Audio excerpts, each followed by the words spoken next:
PN Dwivedi YouTube channel में आप सभी का स्वागत है। आज मैं यूपीएचएससी असिस्टेंट प्रोफेसर एग्ज़ाम में आने वाले कहानी परिंदे को लेकर के आया हूँ, जिसके लेखक हैं निर्मल वर्मा। परिंदे कहानी का प्रकाशन 1960 में हुआ, जो कि एक दुनिया समानांतर में संकलित है। इस कई विद्वानों ने इस कहानी से नई कहानी आंदोलन की शुरुआत माना है, जिनमें नामवर सिंह का भी नाम आता है। उन्होंने सबसे पहले परिंदे कहानी को ही माना है।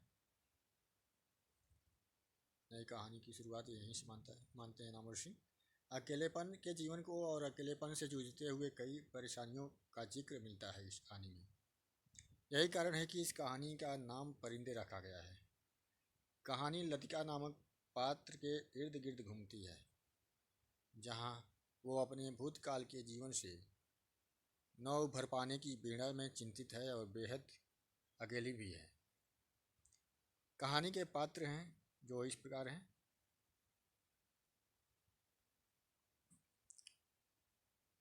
लतिका कहानी की केंद्रीय पात्र है। लतिका कहानी की केंद्रीय या मुख्य पात्र है। छात्रावास की वार्डन भी है ये। मेजर गिरीश नेगी लतिका के पूर्व प्रेमी, जो कि अब इस दुनिया में नहीं है, जो कि कुमायूं रेजिमेंट में कैप्टन था। सुधा और जूली छात्रावास की छात्रा हैं।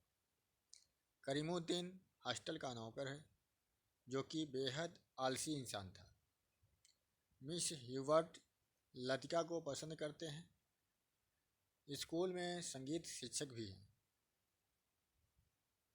डॉक्टर मुखर्जी, जो लतिका को समय समय पर मार्गदर्शन किया करते हैं, जो कि आधे वर्मी थे। एक बार बर्मा जाने की बात हमेशा किया करते हैं, जो यहाँ बस चुके थे। प्रैक्टिस के अलावा स्कूल में हाइजीन फिजियोलॉजी पढ़ाते थे। ये पूछ सकता है कि कौन आधे बर्मी थे, तो ये हो जाएगा डॉक्टर मुखर्जी। और किसने बार बार बर्मा जाने की बात किया करता था, तो ये भी डॉक्टर मुखर्जी हो जाएगा,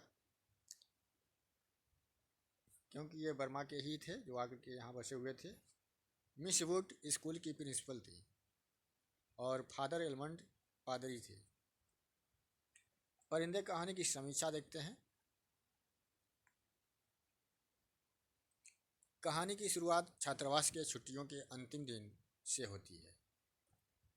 ये भी पूछ सकता है कि कहानी की शुरुआत कब से होती है, तो छात्रावास के छुट्टियों के अंतिम दिन से होती है, जहाँ लड़कियाँ अंतिम दिन का आनंद ले रही होती हैं, किंतु लतिका अपने अंदर व्याप्त अकेलेपन से जूझती रहती है। लोगों के उसके प्रति सोच के बारे में सोचती रहती है कि सभी जानते हैं हम हमेशा छुट्टियों में यहीं रहती हैं और हमेशा एक ही बहाना बनाती हैं।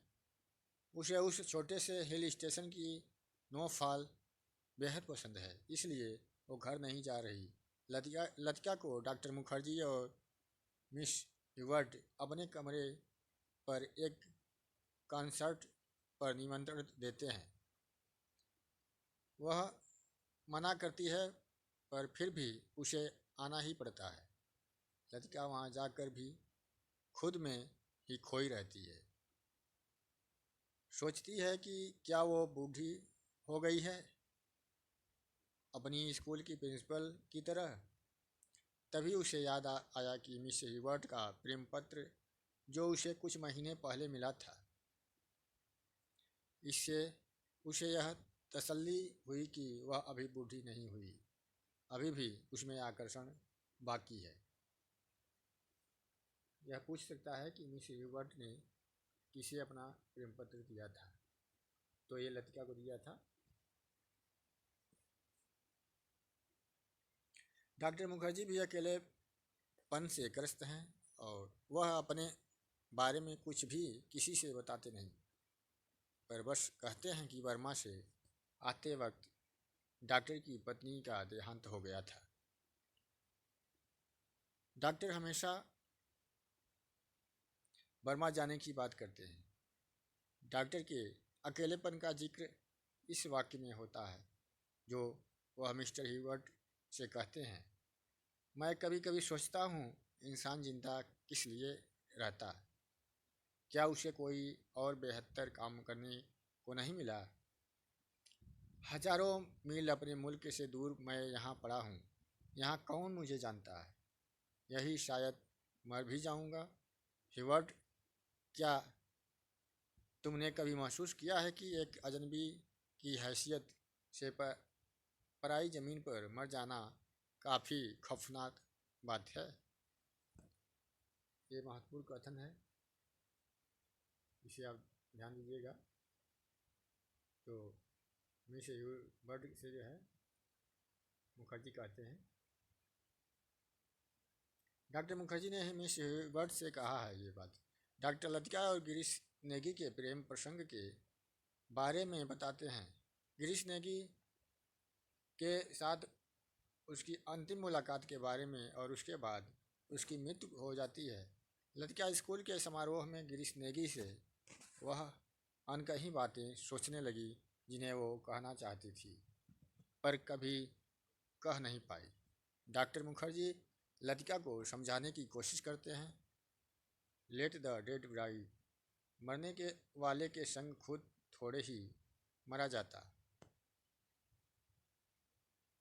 ये भी कथन से ठीक है। डॉक्टर मुखर्जी कहते हैं लेट द डेड डाई, यानी मरने के वाले के संग खुद थोड़े ही मरा जाता। ये किसने कहा है? डॉक्टर मुखर्जी ने लतिका के लिए। किसी चीज़ को न जानना यदि गलत है तो किसी चीज़ को न भूलना, जोक की तरह उसे चिपटे रहना, यह भी तो गलत है। लतिका भी